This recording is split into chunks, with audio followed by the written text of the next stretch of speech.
Hold up. Okay. Hi, my name's Katie, and this is Calculus, and today I'll be teaching you the chain rule, derivatives of natural logs, high-order derivatives, implicit differentiation, related rates, increasing and decreasing with the first derivative test, and concavity, points of inflection using the second derivative test. Okay. Stay tuned. So let's start with the chain rule. So when do we use chain rule? Well, we use chain rule when we want to find the derivative of a composite function. Well, what's a composite function? Well, a composite function is a function that relies on another function. Oh my god. This is a composite function because the outer function relies on the inside function in order to be solved. So what is the chain rule? Well, the chain rule is the derivative of the outside function evaluated at the inside function and then multiplied by the derivative of the inside function, or f prime of g of x times g prime of x. Let's look at a problem. Y equals x squared plus 1 all cubed. Find dy dx. To do that, we take the derivative of the outside evaluated by the inside times the derivative of the inside. And we get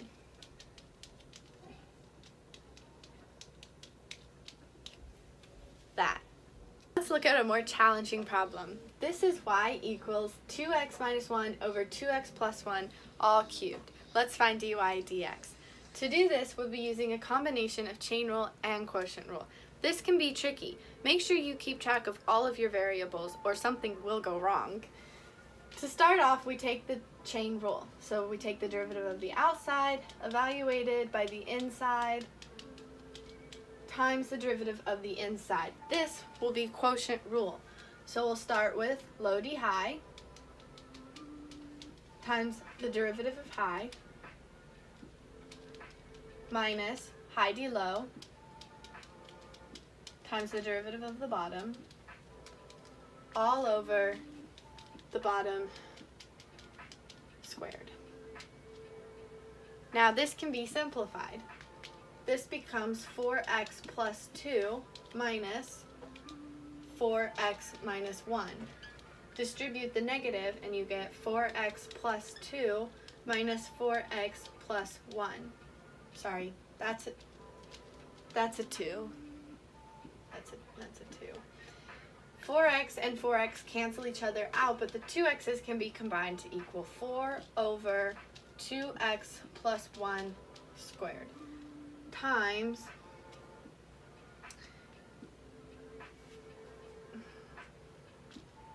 times 3 times 2x minus 1 squared over 2x plus 1 squared. This can all be simplified into 12 2x minus 1 squared all over 2x plus 1 to the 4th power. A common mistake made when differentiating composite functions is switching the inside and outside functions. In order to avoid this, you can just memorize the simplified definition and write it out every time you do the problem. My sister's forehead looks like that. Next, we are doing the derivative of natural logs. We use this to determine the derivative of exponent and natural logarithmic functions. Here are the rules. When you're taking the derivative of e to the u being any function containing a variable, you would do e to the u times the derivative of u, or du dx. The next rule is the derivative of a to the u, a being a constant, u being any function containing a variable. You would get a times the natural log of u times the derivative of u. The next rule is the derivative of ln of u being that. You would get 1 over u times du dx. The next rule is log a of u, which you would get to be 1 over ulna, or just u ln of a, times du dx. Do you not call it natural log? Let's try a problem. This is y equals the natural log of 3x to the 8th power plus 3x minus 3. To do this, we will use the rule that the derivative of ln of u is equal to 1 over u du dx. So we'll take 1 over this 3x to the 8th plus 3x minus 3 times the derivative of it. So it would be 24x to the 7th plus 3. Simplified, it would be 24x to the 7th power plus 3 all over 3x to the 8th power plus 3x minus 3. A common mistake when taking the derivative of a natural log is understanding when e to the power of something is considered a constant or not. It is considered a constant when it is e to the power of a number. But if you have, say, e to the power of a function, 2x, then you would take the derivative of it. Otherwise, it will always equal 0. Next, we'll look at high-order derivatives, or any derivative beyond the first. To do this, we'll take multiple derivatives using the usual formula. So, to find the second derivative of this function, we'll use chain rule. To find the first derivative, we'll do the derivative of the outside, evaluated at the inside, times the derivative of the inside. So, the first derivative equals 6 2x squared. To find the second derivative, we will then take the chain rule of the first derivative to get f prime of double prime of x equals 12 2x times the derivative of the inside to get 12 times 2 times 2, 48x. Yay. Something to remember with high-order derivatives is that as you take more and more derivatives, you will gain units of measurement. Next, we will look at implicit differentiation. Implicit differentiation is the process of finding the derivative of a variable in an implicit function. Or in other words, when y equals x, you'll get dy dx, dt equals dx dt. Boom, boom, boom, boom. Okay. Let's look at a problem. Y equals x squared times y cubed. Find dy dx. Every variable in this problem is in terms of x. So, the derivative of y becomes dy dx equals, this will be product rule. First is x squared, d last becomes 3y squared times dy dx plus last y cubed times the derivative of the first 2x d dx, which is 1, so we don't have to write that. Next, you'll get x squared 3y squared dy dx plus 2xy cubed equals dy dx. Move this term over here, so you get dy over dx minus x squared 3y squared dy dx equals 2xy cubed. Factor out dy dx, dy dx 1 minus x squared times 3y squared equals 2xy cubed. Dy dx equals 2xy cubed all over 1 minus x squared 3y squared.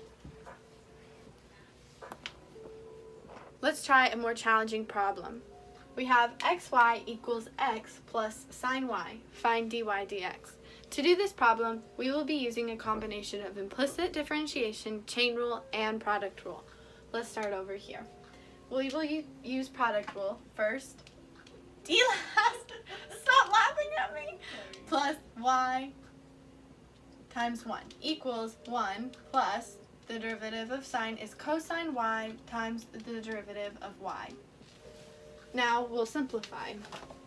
We will get x dy dx plus y equals 1 plus cosine y dy dx. Now we'll use like terms. We'll move like terms over here. X dy dx minus cosine y dy dx equals 1 minus y. dy dx x minus cosine y equals 1 minus y. dy dx equals 1 minus y over x minus cosine y. Yay. Next, we will look at related rates, which is just the application of derivatives to solve real-world problems. The sides of an equilateral triangle are expanding at a rate of 4 centimeters per minute. Find the rate of change of the area when the length of each side is 2 centimeters. Given this formula, we know that taking the derivative, we'll get dA dt equals, the constant gets pulled out, 3 over 4 times the derivative of that times dx dt. We are given that the side, or x, equals 2, and that dA dt equals 4. So we can plug that in. 4 equals square root 3 over 4 times 2 times 2 times dx dt. This is square root 3 over 4 times dx dt equals 4. These cancel out, and you get 4 over square root 3 equals dx dt. Yay. A common mistake in related rates is whether or not a variable is considered a function or a constant. To understand this, you have to thoroughly look through the problem to understand which sides remain a steady, same value throughout the entire problem or are constantly changing. Next, we will use the first derivative test to understand when a function is increasing and decreasing and how to find critical points. Let's look at a problem.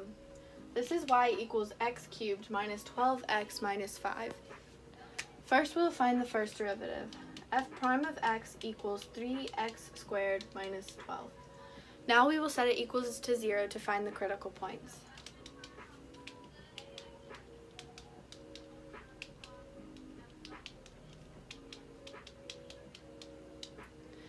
Now we know that at x equals positive 2 and x equals negative 2, there's either a maximum or a minimum, or it doesn't exist.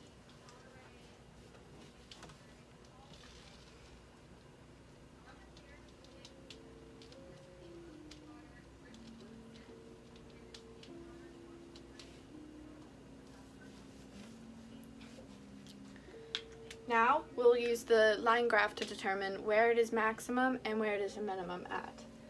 So on the left of the function, it will be increasing to the right of negative 2.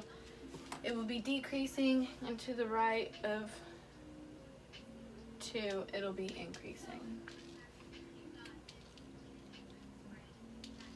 That means here there will be a maximum, here there will be a minimum.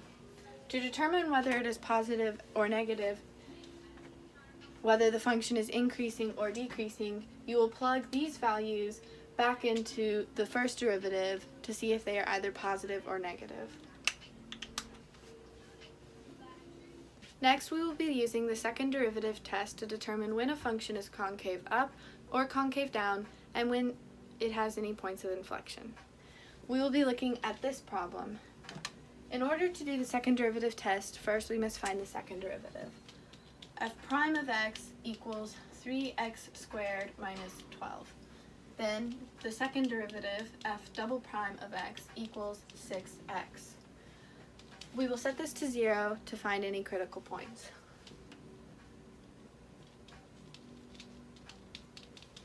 X equals 0.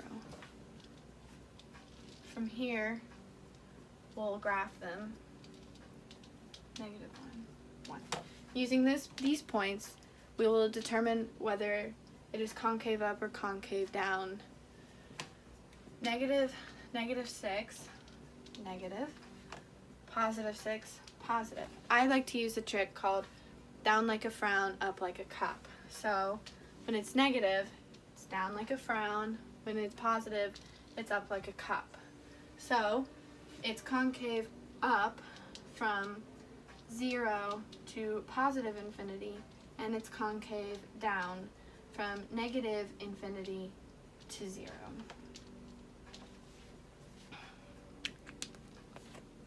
Meaning, at 0, there's a point of inflection because on both sides of the point there's a shift from concavity up to concavity down.